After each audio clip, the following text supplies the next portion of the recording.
Hey, what's good? It's Cadillaktrackz. This is quick tip number 72. Today's quick tip is from a request from a friend, one of my YouTube viewers. This is for everybody that's familiar with the MK3 template. It's a little bit about how I set that up. Today's quick tip today is simply about the link to controller or link to control function. There's a lot of functions, in the program that can be linked to a controller. When you have a controller, it's usually sending out, I want to say it's sending out MIDI notes and MIDI controls, but it's sending out a lot more than that. So anyway, when you have a controller or you want to link to a controller, today's quick tip, I'm going to show you how to link your controller, whatever it may be, to an effect or to a VST plugin or a control that's controllable inside of Fruity Loops. And what I mean by that is I mean a control that will give you the link to function. So we're going to open up a few effects here and we're going to see if we can link those to a control here. Sorry, I'm just over here just looking around like, what am I doing? I don't think I have Scarlet Reverb. But I'm going to go ahead and I'm going to load up some Fruity effect like EQ, and then we're also going to load up another VST plugin. And I'll go here and I'll just load up a Nexus, right, with the plugin on my controller to these plugins. And you might already know about this, but the link to control function, there's two ways you can do it. You can link to control, or you can go ahead and you can do your last tweaked. If I have this Nexus and I have these knobs here on Nexus and I want to go ahead and I want to link those to a controller, or I want to automate and turn them on and off without clicking on them, a lot of times what you can do on a function, the first way that you can do it, I'll say, is you can actually click on the knob and I can move it. Like, say I wanted to move this amp mod spike. So I had my melody going and I want this knob to rotate, or I want to be able to rotate it with my controller.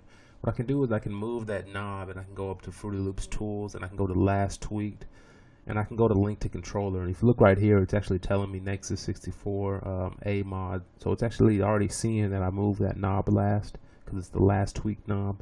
And I go to link to controller and it's going to bring up this dialog here.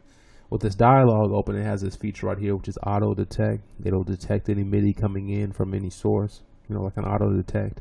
Omni means that it's going to come in from any channel 1 through 16, or if you had more available channels, perhaps.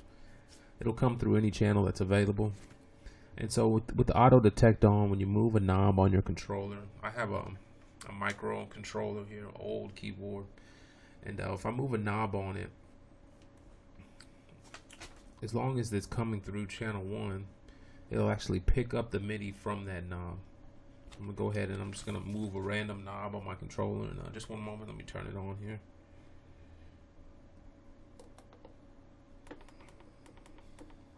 Alright. Alright, so I'm going to go ahead and put the port on.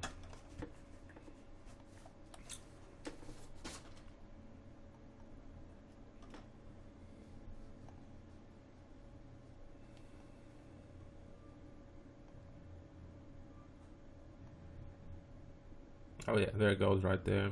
I was actually about to start the video over because I didn't have it, but yeah, that's what I did. I moved the knob. I went right here to tools. I went to last tweak. I went to link to controller. It took a second for it to register, but when it finally did, I actually tried it again on the second try. But when I did, what you can see is it linked to controller. So when I move my knob, it moves this controller. That's basically what you're gonna do. You're gonna go through different knobs. Now I want to move this knob right here. I'm gonna move it. Go to last tweaked. It's going to see that. I'm going to link to controller, make sure I have auto detect on, and I'm going to start moving my controller until it registers, until it picks it up. If it doesn't do it, you might want to try it again, like you saw that I had to do on that first one. And now I have these knobs. I'm actually moving my knob on my controller, and you can see that these two knobs are moving. This is one way to link controllers here. Another way we can link controllers is I'll use the parametric EQ this time. If you want to link controllers, one way you can do it is you have the browser where your sounds are. I'm just going to open that up right there, and if I had the parametric EQ open and I went to it and I went to right here where it says parameters, you can link all parameters or you can browse all parameters.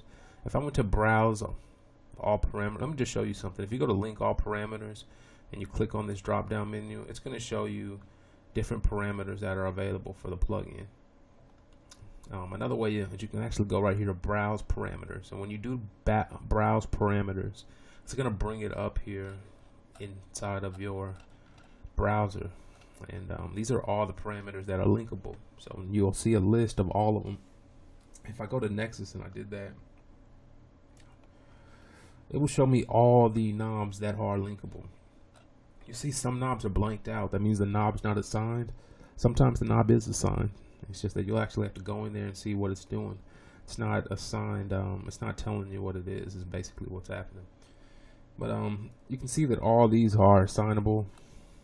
There's universal ones. I wanted to, or I should have had my browser open. I'm gonna have a link on the bottom then, where it's a link to a page full of universal CC functions or controller functions. These are CC functions, and like one is always modulation wheel on any plug-in DAW or whatever.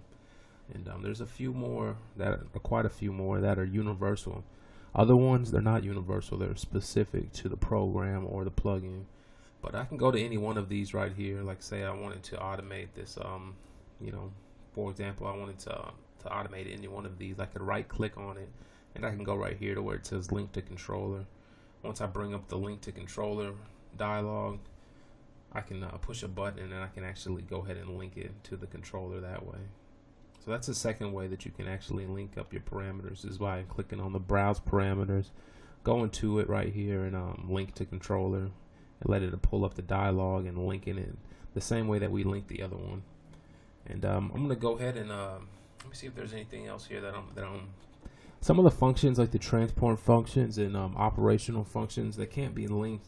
You know, some things you can't click on and link them. Like if I wanted to have a shortcut to open up, you know, shortcut to open up certain knobs and plugins aren't linkable, but a majority of things are. You can see as I'm right and clicking on a lot of things, you have the link to controller function. But if I was to link to controller for this, you know, stop button, it's not going to allow me to do that. Those are receiving different type of MIDI messages. They're not necessarily a controller function. It might be you have to understand you have different channels and you have different controls going out. So it might be a control function on channel 1. You have to go through each channel. Each channel has 127 controls, you know, and there's up to 16 channels. So you have, I don't know, you do the math, 16 times 127.